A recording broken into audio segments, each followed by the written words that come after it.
A agência de transporte autoriza a retomada do projeto do trem-bala entre São Paulo e Rio. É uma notícia.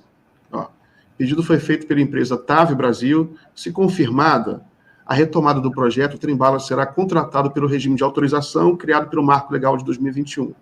Nele, a empresa responsável assume todos os riscos de construção e operação, mas se torna dona do empreendimento.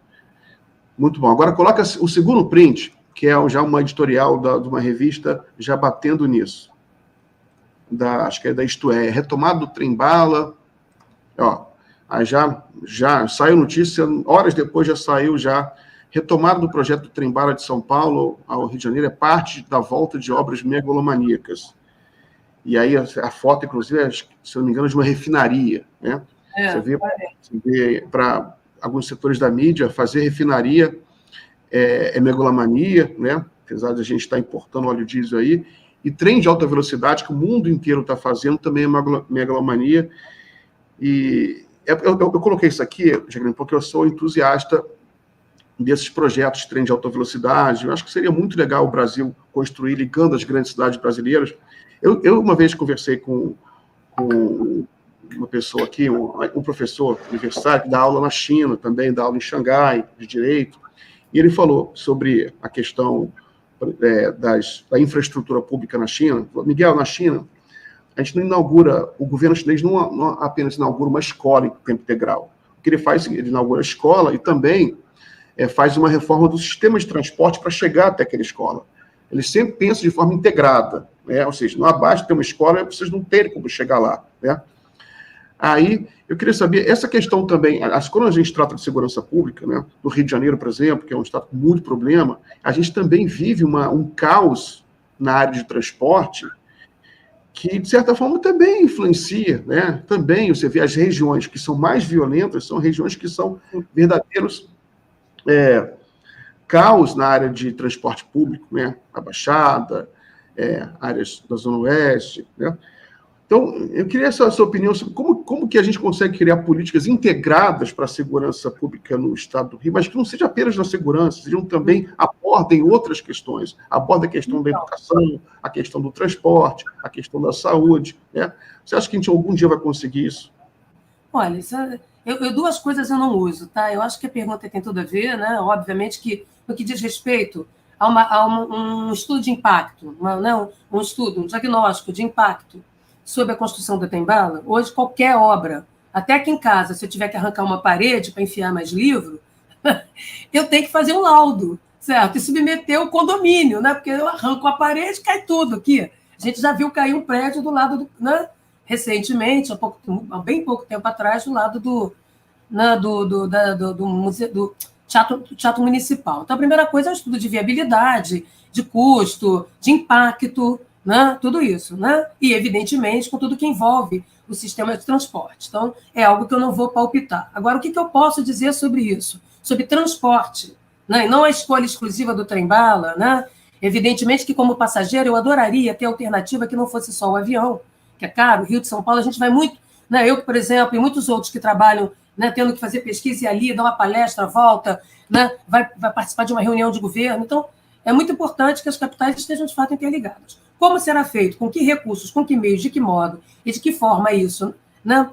Melhora a qualidade de vida, né? Sem detonar o meio ambiente? A resposta é em geral, a resposta é técnica e precisam convidar os caras. Agora, para pensar essa logística toda, tem que lembrar o seguinte: o que é a segurança pública? O que me diz respeito, né, como pesquisadora, alguém que lida com a cidade, né? Os meus trabalhos são de sociologia urbana, de antropologia urbana. Primeira coisa é a seguinte: segurança pública não é reduzir crime em si. Quando a gente reduz a violência, a desordem, né, o crime, isso é um meio para atingir um fim. Então, você reduz os riscos, as exposições a risco, então, risco ambiental, né, caiu, né, como nós vimos na costa de São Paulo, como acontece frequentemente no Rio de Janeiro, tudo isso impacta, né, o que a gente chamaria de segurança. Tá? Então, a primeira coisa é, o que é a segurança? Você, quando reduz o crime, a violência, a desordem, a incivilidade, isso é um meio para atingir um fim. Qual é o fim? A segurança, sentir-se seguro. O que quer dizer ter o amanhã ou daqui a pouco. O que é segurança? É garantir a previsibilidade, a rotina.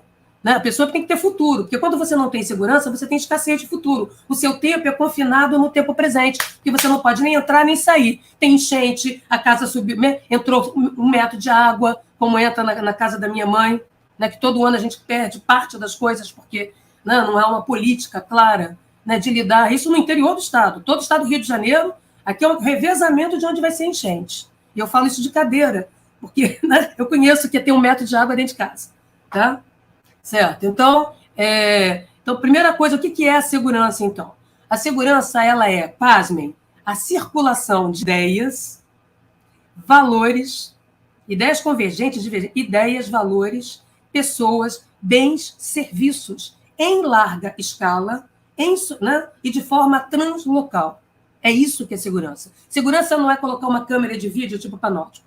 Tá? Então, segurança envolve território e população em larga escala. Mobilidade, fluxos, é isso que é segurança. Por isso, se o crime acontece numa quadra, não é que ali eu vou pôr polícia, eu vou pôr polícia olhando para a logística. Foi assim que eu olhei quando eu vi aquele turismo de baderna, com aquele policiamento de figuração na Praça dos Três Poderes. Eu olhei aquele perímetro, porque eu trabalhei naquele Palácio das Armas, olhei aquilo, tantos efetivos, tantos policiais por quilômetro, né, por perímetro, para mim, em 5 minutos, eu tinha montado aquele plano. Aquilo ali foi uma palhaçada. Tá certo? Porque a coisa mais óbvia, mais arroz com feijão que se faz, primeiro beabá que o policial aprende é controle de multidão, porque não exige tomada de decisão individual. E por isso a gente usa alunos, para eles aprenderem. Né? Isso em qualquer lugar. Estou voltando. Segurança pública é mobilidade. Tá? Mobilidade. Ir e vir, mas o ir e vir em todos os sentidos, fluxos. Tá? Então, se eu tenho parte dos meus assaltos se dão em gargalos, correto? Então, quando eu não consigo ter acessibilidade no território, né, você não vai subir a viatura, também não sobe a ambulância. Vocês estão entendendo como barato? Por isso a gente pensou as áreas integradas. Por isso nós tínhamos uma coisa chamada de integração sistêmica com descentralização. Então, tudo aquilo que favorece a mobilidade socioespacial produz segurança. Senão eu gasto polícia, ela desaparece no território. Por exemplo, em áreas escuras, sem iluminação, sem mobilidade, sem rua, sem avenida, né, em ruelas, né, digamos assim, a viatura não passa, não chega, também não chega o corpo de bombeiros, também não chega nenhum serviço essencial, tá? De pronta resposta ao cidadão. E você gasta muito recurso, porque polícia é ostensiva para ver e ser vista. Se você está no escuro, a polícia está passando de um lado, você não está enxergando do outro. Então, o efeito da ostensividade da polícia vai para o beleléu. Tu tem que gastar metade da população, cidadão comum, metade polícia. Porque a infraestrutura social e urbana engole, come, tritura os recursos de segurança pública. Por isso que eu digo que segurança pública é o sambódromo, uma avenida por onde os direitos desfilam. Né? Se você tem áreas que você não tem acessibilidade, mobilidade dentro delas, você favorece que se criem clusters de crimes. Tá? Por isso, por que será que os domínios armados com elevada visibilidade, né, ostentação, que eu chamo do crime ostentação, crime de espetáculo, estão nos espaços populares periféricos? Que são aqueles que têm baixa mobilidade, baixa acessibilidade em territórios acidentalizados, comprometendo a logística, portanto, o provimento em tempo real dos serviços essenciais à população. Então, perceba que a segurança é infraestrutura.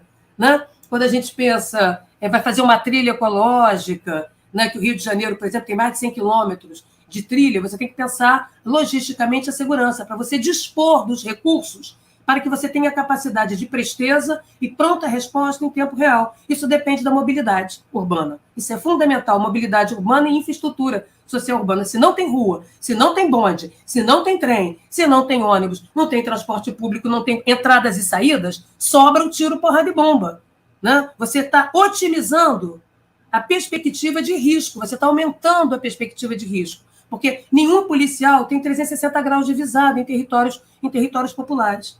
Né? Então, você acaba fazendo cortina de fumaça, escalando de força, porque você não tem mobilidade, deslocamento naquele território, seja da população e seja dos serviços essenciais. Tá? Então, isso é fundamental. Toda política de segurança, ela não é o aparelhamento do social. Tá? Ele é mais que isso. Não é a leitura falta social. Isso é uma leitura tosca, isso é uma leitura simplória. Né? O que nós estamos falando é da mobilidade socio-urbana. Né? Então, isso é fundamental, é isso que reduz, é isso que permite a ocupação do espaço público, primeira instância de segurança de uma população, que é de larga escala, ninguém vive, né, entre 10 pessoas, por exemplo, o Jacarezinho tem 60 e tantas mil pessoas, o Complexo do Alemão, 90 e tantos, 70 e tantos mil, 90 e tantos, tem que esperar o censo, né? A Maré tem mais de 100 mil pessoas, isso não é comunidade, isso é bairro, né, que opera em escala, certo? Então, é muito importante que a gente pense os serviços integrados, integrando, não é integração boba, é integração sistêmica dos serviços essenciais. Isso é que maximiza o efeito polícia. Então, com menos polícia, você faz mais policiamento, né? Porque hoje a polícia acaba entregando pizza, né? Porque no asfalto tudo bem, na Zona Sul você vê uma razão policial para 300 quilômetros, 300 habitantes, né? Um policial por X quilômetro quadrado. Isso não acontece nos espaços populares, isso não acontece nas áreas que não são providas de serviços essenciais. Polícia não é poste de luz, polícia não é autopista, polícia não é rua, polícia não é rodovia, polícia não tem como subir quebrada, né, com 360 graus de visada para ter precisão tática no seu tiro, para produzir imobilização defensiva. Né? E aí a gente acaba aqui nessa precariedade legitimando plataformas aéreas de tiro, que é completamente uma inconsistência do ponto de vista técnico do trabalho policial, mas que acaba sendo usado e banalizado aqui.